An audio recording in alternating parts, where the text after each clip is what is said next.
విశాఖలో దారుణ ఘటన చోటు చేసుకుంది. చిన్న గడువగా మొదలైన వివాదం చివరకు ఒక యువకుడి ప్రాణాలు బలికొంది. అరిలోవ పోలీస్ స్టేషన్ పరిధిలోని పెద్ద గదిలి ప్రాంతంలో నిన్న సాయంత్రం క్రికెట్ ఆడుతున్న సమయంలో రెండు జట్ల మధ్య మాట పెరిగింది. ఈ క్రమంలో సంబంధం లేని ఒక వ్యక్తి మధ్యలోకి వచ్చి అజిత్ అనే యువకుడితో వాగ్వాదానికి దిగాడు. తర్వాత ఆ వ్యక్తి కిషోర్ మరో నలుగురిని తీసుకొచ్చి అజిత్ పై మళ్లీ దాడి చేయించాడు. ఈ దాడిలో కత్తితో పొడవడంతో అజిత్ తీవ్రంగా గాయపడ్డాడు. వెంటనే అతన్ని హాస్పిటల్ కు తరలించినప్పటికీ చికిత్స పొందుతూ మృతి చెందాడు. ఈ ఘటనలో మరో ఇద్దరు యువకులు గాయపడ్డారు. ప్రస్తుతం నిందితుడు కిషోర్ ను పోలీసులు అదుపులోకి తీసుకుని విచారణ కొనసాగిస్తున్నారు. దీనికి సంబంధించి మరింత తాజా సమాచారం మా కరెస్పాండెంట్ రాజు ఫోన్ ద్వారా అందిస్తారు. రాజు, అసలు ఈ గొడవకి మెయిన్ రీజన్ ఏంటి? పోలీస్ అధికారులు ఏం చెప్తున్నారు? పూర్తి డీటెయిల్స్ ఏంటి? పోలీస్ స్టేషన్ పరిధిలో పెద్ద గదిలి జంక్షన్ దగ్గర అయితే ఈ దారుణ హత్య అయితే చోటు చేసుకుంది. నిన్న సాయంత్రం క్రికెట్ ఆడుతున్న రెండు జట్ల మధ్య ఒక పరుగు తీసే క్రమంలో వివాదం అయితే చోటు చేసుకుంది. అక్కడ ఇరు జట్ల యువకులు గొడవ పడుతున్న నేపథ్యంలోనే మధ్యలో సంబంధం లేని వ్యక్తి కిషోర్ అనేటువంటి మరో యువకుడు అయితే అక్కడ రావడం జరిగింది.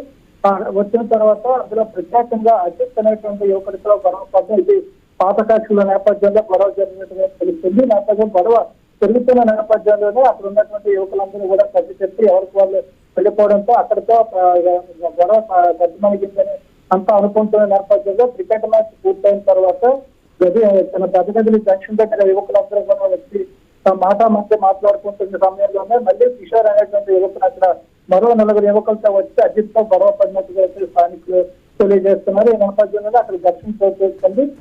అప్పటికే కిషోర్ తెచ్చుకున్నటువంటి టాక్ అయితే ఆ టాక్తో అజిత్ ని బలంగా పొడవడంతో అజిత్ అప్పటికప్పుడే మృతి చెందాడు. మరో ఇద్దరికైతే తీవ్ర గాయాలు కూడా అయ్యాయి. ఈ నేపథ్యంలో ఆరులో పోలీసులు అయితే సంఘటనా స్థలానికి చేరుకొని నిందితులను అయితే అదుపులోకి తీసుకున్నారు. అదేవిధంగా అజిత్ మృతదేహాన్ని అయితే పోస్ట్ మార్టం నిమిషాలు తరలించారు. ముఖ్యంగా ఈ గొడవ అంతా కూడా పాత కక్షల నేపథ్యంలో జరుగుతున్నట్టుగా తెలుస్తుంది. ఇటీవల కాలం యువత పెడదారులు పడుతూ మద్యానికి బానిసలవుతున్న నేపథ్యంలో వాళ్ళ మధ్య తరచూ కూడా ఘర్షణ జరుగుతున్నాయి.